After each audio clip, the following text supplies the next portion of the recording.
So I'm a fourth generation Coloradan. I grew up here in Colorado, went to Mullen High School, got a construction management degree. I'm also a carpenter by trade. And I started a construction company. We build heavy civil work, roads and bridges. I've literally poured millions of yards of concrete here in this great state. We employ about 300 families here in Colorado and have for several years. We call it CEI Constructors. Been in business since 1983. Well, I'm a really good listener and I'm a really good team builder. I've found in my business role for years that the only time you get anything done is to listen to people, bring consensus, and work on building a team so that you can finish a project. So that's how I'll approach my role at the U.S. Senate. I'll be a good listener. I'm very conservative fiscally, and I'll have that role as I look at things that affect Colorado and bills that come across my desk. And I'm really worried about working Americans. And those are small businesses. Those are middle class, single parents, retirees. We haven't had a voice in the U.S. Senate for years. And I plan on being that voice. And I'll use that lens to look at the legislation that crosses my desk to make sure that whatever we do in the Senate has a positive effect on working Americans. Less government, less help from the federal. It's promoting our police. It's making sure we fight back this rising crime. It's promoting the military so we're safe overseas. But my number one passion is working Americans and what's going on with our gas, $5 a gallon, inflation, 8.5% right now. You're talking about fentanyl coming across our border, crime at an all-time high here in Colorado. Those are all having a very negative effect on working Americans. We've got to do better. And it happens to be that the policies that have been put in place by Biden and Bennett are the ones that are responsible for this inflation that we're seeing each and every day. And it's crushing working Americans here in Colorado. If I had something to run, it would be a bill to reduce the size of bureaucracy, get government out of the way so that we can streamline and become more fiscally responsible than we are today. I think that will have a positive effect on working Americans. Anytime we can lower the spending in the Senate, that'll help to lower the inflation. And that's what's important to working Americans. It is that he likes to talk a lot about streamlining and fixing our immigration system every time that he is in an election cycle. But he hasn't got anything done. He's been there 12 years. And I want to know why Michael Bennet hasn't used the seat.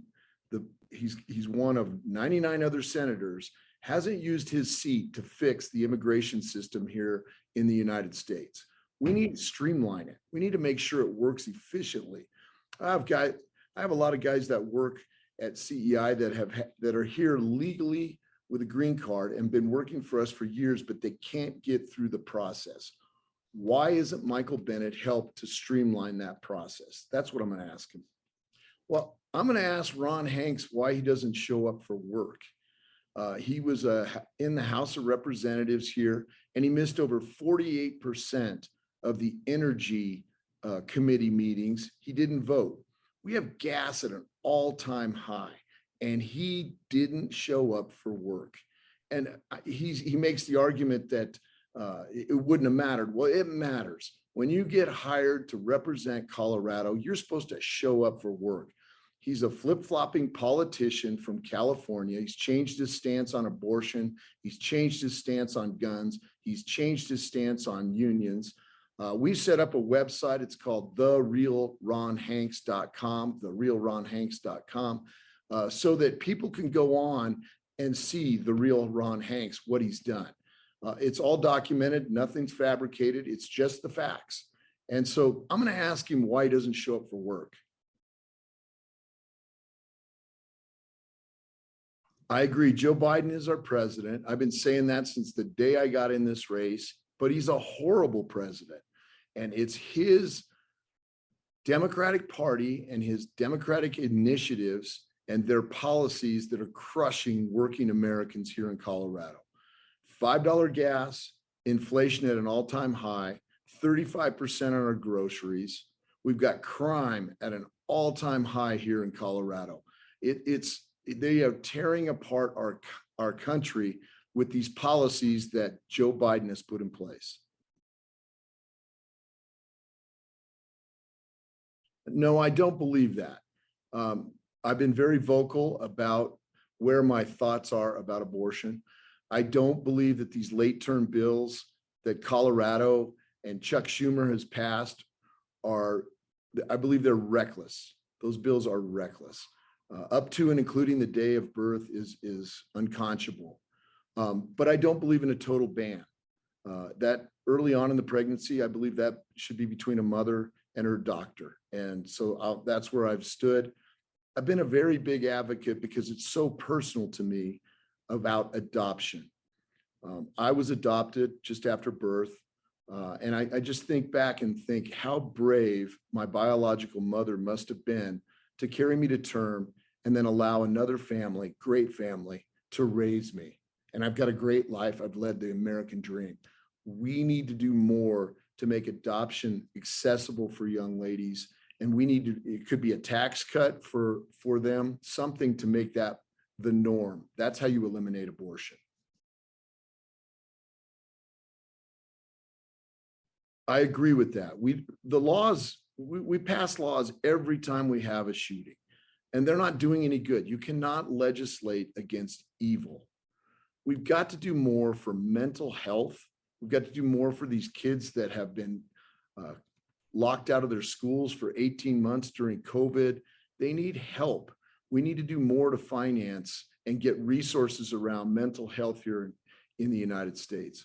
We also need a better alarm system when these kids that come off the rails and do these tragic events, which I just can't even imagine how this Uvalde event was just tragic. And as a parent, my heart goes out to that community. But we've had kids that have gotten online, they've said different things, they've talked to their friends. We need to shore up that alarm system so that when something like that happens, it gets to authorities that can actually get with these kids and make sure that these terrifying, terrible things don't happen. We also need to bolster the resources for cops. We need more cops in our schools. We need more cops on the street. We need more cops in public places. I believe that that's part of the solution that we can put in place right now to help to reduce gun violence. The other thing that I want to make sure we talk about is these woke DAs here in Colorado that aren't holding criminals accountable. That's part of why when you defund, demoralize our police force, and then you don't hold the criminals that they go and arrest, they've got no incentive to do their job.